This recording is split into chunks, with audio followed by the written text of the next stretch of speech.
Hello and welcome to Big Scott 35 Special Edition video response to Mr. Fisher Bike. What is your top 10 vintage cards?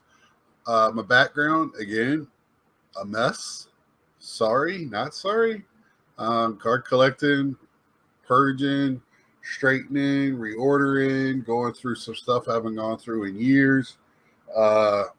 Just having actually fun with that. So a lot of things to do with the hobby. And I'm going to I have these in somewhat of an order. And now these are top 10 cards that in my vintage that mean the most to me. Uh, and I'll go through as I go and tell you why. So number 10 is going to be this 1968 Rookie Stars Johnny Bench Ron Tompkins rookie card. I got this at my first national I went to. Actually, looking back, what a lot of people say, I now this would be a steal for what I paid for it then. Very happy I got it when I got it. This next one is a great, reasoning to that. So this is his second year card, and this is my favorite card of Johnny Bench, 1969 Topps Johnny Bench. Now I bought this as a 6 because that's about all I can afford on that card. Just I'm happy with the 6. It's a collector's grade, very nice 6. Always look for the 4 borders. It's got a pretty good centering, not the perfect centering, sharp corners, great picture. All the things you want to hear in a 6. But that's number 9. Number 8 is going to be my favorite player. You're going to be like, wow, why is this so low in your order? Well, it just is, and you'll probably, as I get to talking about the other stuff. Now, this is the 1975 Rookies and Catchers. This is another card I bought at a national. I have several copies of these, several from when I was a kid. Nothing as high as a 7. So I bought this raw, got it graded, looked good when I bought it. I knew it was off center. It's 75s, horrible. Corners are usually really, really bad. But these corners were crisp. Loved it when I got it.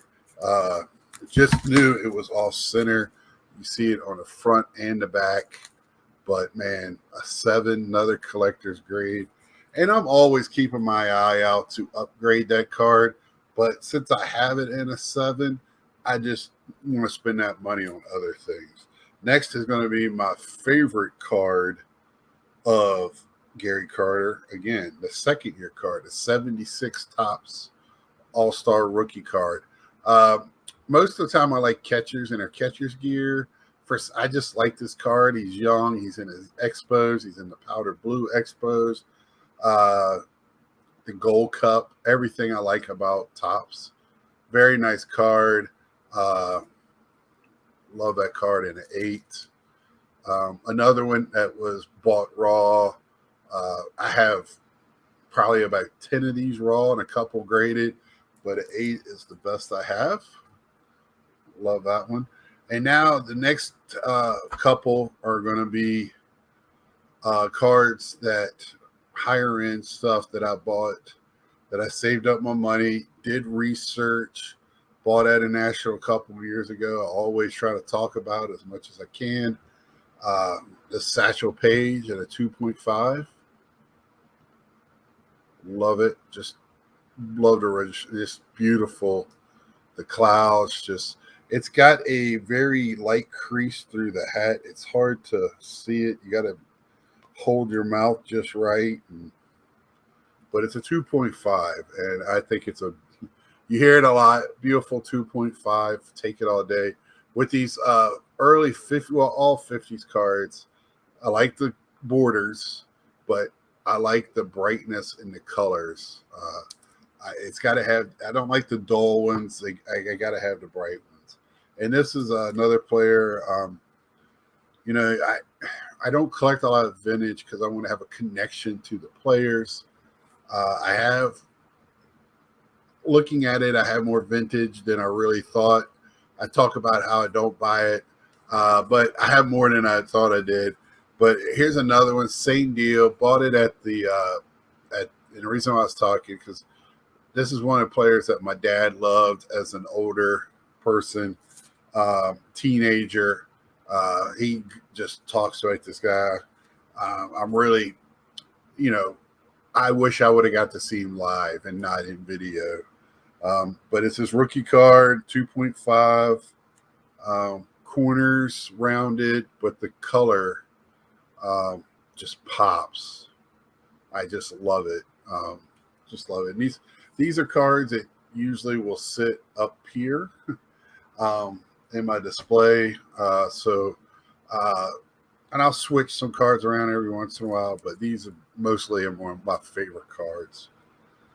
This one, now I'm going to get into ones that are really, really sentimental to me. These last four.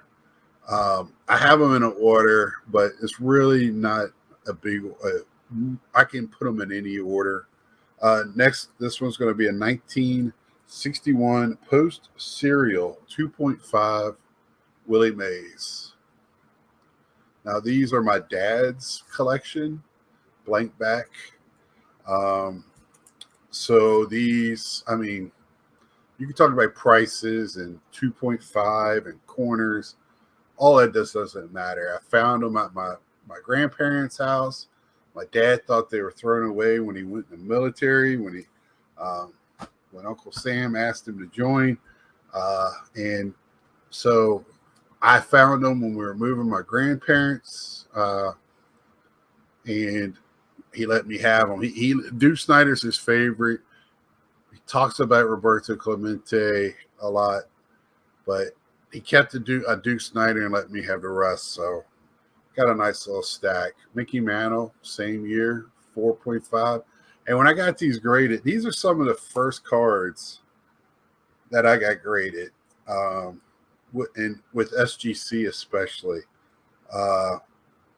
I was with PSA for probably about a year when they started going up and up with prices. And I sent these to SGC. These are my first ones to SGC. And I was shocked that it wasn't authenticated, but I got a 4.5. I mean, these are hard to get grades on. And to me, a 4.5 is just special. I don't know what the price is. I've never looked them up. But these are priceless to me. Just love them. Next is going to be another one, Sandy Koufax rookie card out of my father's collection. Another player with a great history. I like to pick up more Sandy. All four of these, I like to pick up more of them. But I'd rather spend on cards on players I watch. I mean, even with my dad just wrecking these as a kid, the picture still holds well.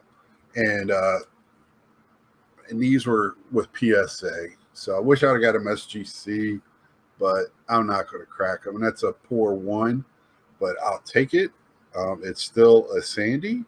It has, in that case, you can't really tell, but it has creases through the card pretty bad. And then this one here, I mean, look how beautiful.